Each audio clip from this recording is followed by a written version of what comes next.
Okay, so we're going to talk today about El Nino and La Nina. We're going to start by talking about normal conditions, and then we'll talk about what happens that's different from the normal conditions when we experience an ENSO, which stands for an El Nino Southern Oscillation. And so that's what we'll be talking about today. And then we'll also talk about what happens during a La Nina, which is when that oscillation actually goes back to normal and then goes beyond normal. So that's what we're going to be discussing. So, in normal conditions, we can see here that we have warm water here at the surface that kind of stretches, and you can see the depth here. It's very warm off to like the Indo Pacific, closer to Australia. And we have nice cold water over here along the coast of South America. And this allows for great fishing. Fishermen are very happy along the southern or along the western coast of South America because they're able to catch a lot of fish. With this cold water, it creates what we call a thermocline, which is an upwelling that can occur, which brings with it lots of nutrients. And since it's cooler water, it's very oxygenated water, which means we'll end up with a lot of fish in that area.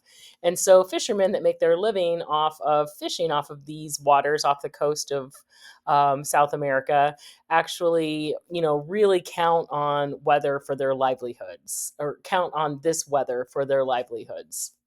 Um, and so we can also see things like I said, cool waters in the Eastern Pacific, normal drier conditions on the South American continent, and then also, like I talked about, this upwelling of nutrients and upwelling of oxygenated water that provides really, really great fishing habitat. Then in the Western Pacific, these trade winds that push the weather um, uh, from east to west will actually create warm water near the Western Pacific, like I already mentioned. And then they have just their normal, like, rainy season in these areas. And so this is just the normal conditions that happen under that standard typical average year. Then we're going to talk about La Nina conditions, which is essentially just an extreme push of weather. Those winds are actually greater, and it causes more and more warm water to build up over here off the coast of Australia and in the Indo Pacific. And it creates just like extreme upwelling in South America. Again, fishermen really like this La Nina conditions because they get even better fishing. They can fish in more areas because there's more cold water reaching the surface. And but one thing that farmers don't like in this region is that it actually can produces very dry conditions and can lead to drought in certain areas. So while it's good for folks that are making their living off the ocean, it's not as good for folks that are making their living off the dry land. And then what we'll also see is that the wetter conditions over in the Indo-Pacific, the Western Pacific area, we actually get torrential rainfall, which can lead to extreme flooding. And then because they have all warm water over here, even in the deepest depths of the ocean, they get very poor fishing conditions. So this is not good for fishermen in this area when we have La Nina conditions. All right, and so then let's talk about what happens with El Nino.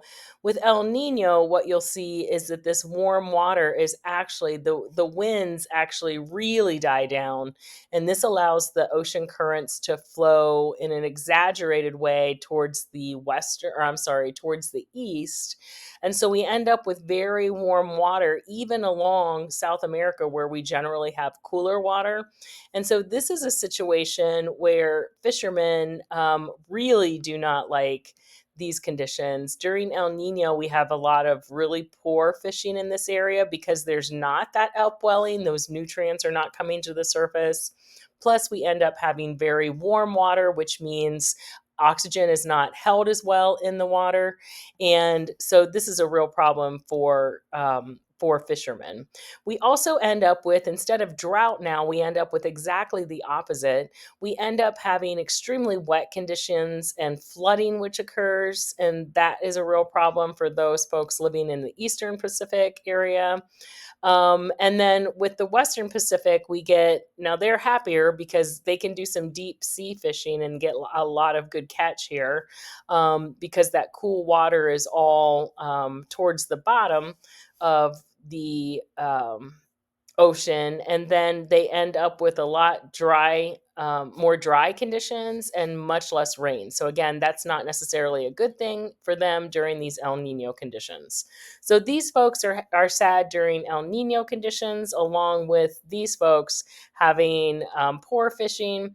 And then these during normal conditions, everything is just kind of back to normal and everyone seems to be happy again. And then we end up with these La Nina conditions where fishermen are super happy. However, farmers are not. And then they're having extreme weather conditions in the Western Pacific. So that just explains what happens with the ENSO, that El Nino southern oscillation, and then in the opposite, and then also what happens in the normal. So again, what you need to know for the notes, or for this part of the unit, is right here in these notes. And make sure that you've read about it in the textbook. And I will see you guys later in class.